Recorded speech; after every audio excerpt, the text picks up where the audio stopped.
бародар Шобидин Бадалов солҳои аввали мубориза ҳамчун тарафдор буд, ҳамчун тарафдори гурӯҳи 24 ва ду соли охир ҳамчун аъзои фаъоли гурӯҳи 24.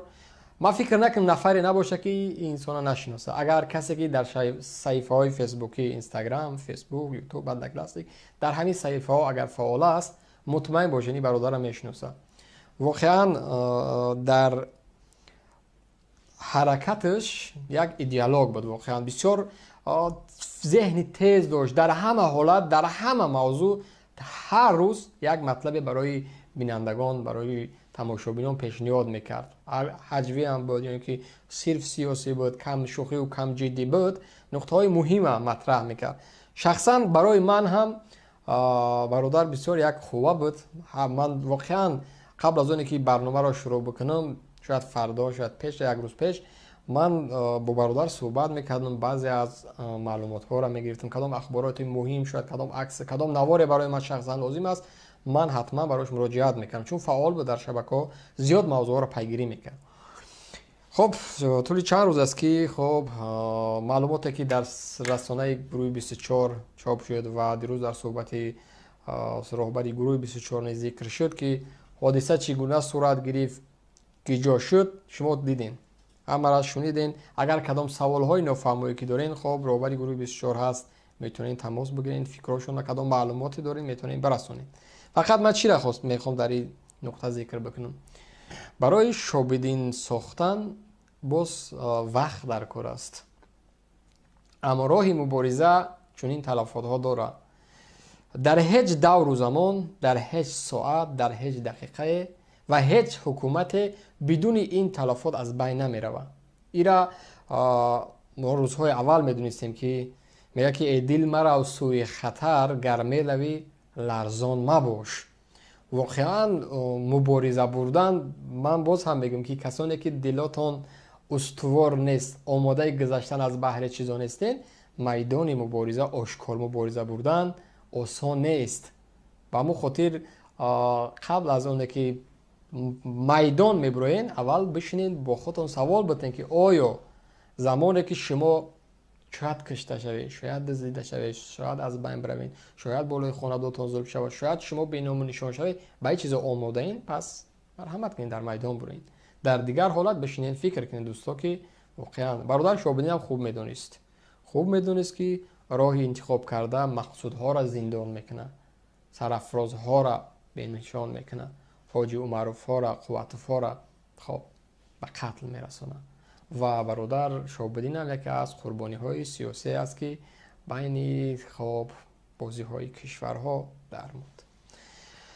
албатта маълумоте ки ба дасти хоб ҳаракати сиёсии гурӯҳи 24 расид ки дар дохили Тоҷикистон қарор дорад, хоб мо худо мегӯем ки бигзор ин омор, ин маълумот сирф дурӯғ бошад. бигзор он чизе ки мо дар расона навистем, худое кунад ки дурӯғ бурояд ва худое кунад ки хабаре пайдо шуда ки бародар Шобидин дар худи Россия қарор дорад ва дар ӯ ҳолат боз ҳам хоб болош коре карда мешавад, хоб аснод омода карда мешавад, ҷиддӣ мубориза бурда мешавад, то барои раҳоиш кӯшишҳои зиёд мешавад. ва агар рафту дар дохили Тоҷикистон бошад, дигар хоб маълум аст ки ҳукумати Раҳмонов то имрӯз набахшидааст. касе ки имрӯз дар майдон пар мезанад, бол мезанад, ҷаноби олӣ мегӯяд хоб мо гумроҳ шудем, баргаштем, шумо барои як рӯзи мабодо ҳастин. Раҳмонов мебахшид, касое ки аз дами тир гирифтан онҳоро мебахшид, касое ки бародархон мегуфтанд, падархон мегуфтанд, онҳоро мебахшиданд, вале бахшида нашуд. ба ҳамон хотир дӯстони азиз мутаваҷҷӯҳ бошем ки дар кадом майдон ва дар кадом саҳна шумо мубориза мебаред ва бар муқобили кӣ мубориза мебаред. ин муҳим аст. худованд ҳарчи зудтар бародар Шобидин Бадалова хабари озодшавиша мо шумо бишнавем. бузургтарин хизмат барои мо шумо имрӯз дуо кардан дар ҳаққи бародар аст. албатта мо шумо чун имон дорем ба худо ва боварӣ дорем ки ҳатман дуои мазлумин, дуои муҳоҷирон, дуои касоне ки ниёз доранд, мазлуман, бечораанд, бидуни парда Парвардигор мегӯяд ман қабул мекунам. худое аст ки дуои яке аз шумо қабул мешавад.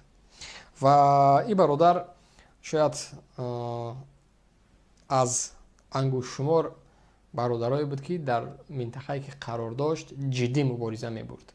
На ҳама дар он минтақа муборизаи вазбин мебаранд, на ҳама. ва ин бародар бидуни кадом тарс, бидуни кадом ҳарос медонист, аммо мубориза мебурд, чун ҳадаф пок буд. ҳадаф хоб дилаш ба ватан шояд месӯхт, барои миллат месӯхт, шояд дидани тобути сарди муҳоҷира дига надошт, шояд қомати хамзадаи як мард, як мӯйсафеди муҳоҷира надошт, шояд ятимоне ки дар муштоқи падар буданд, аммо падар кушта шуд, даргузашт, дуздида шуд, зиндон шуд, дидани ӯ оби чашми ятиморо надошт, шояд шунидани оҳи бевазанҳоро надошт ки мубориза мебурд. Вагарна мисли бародар Шаҳобиддин, мисли дигар бародаро дар Русия пир ҳастанд, дар Аврупо рехтагӣ ҳастанд, дар Амрико ҳам ҳамту, дар ирӯзу пагар дар дигар Сомалия мераванду мерасанд. Аммо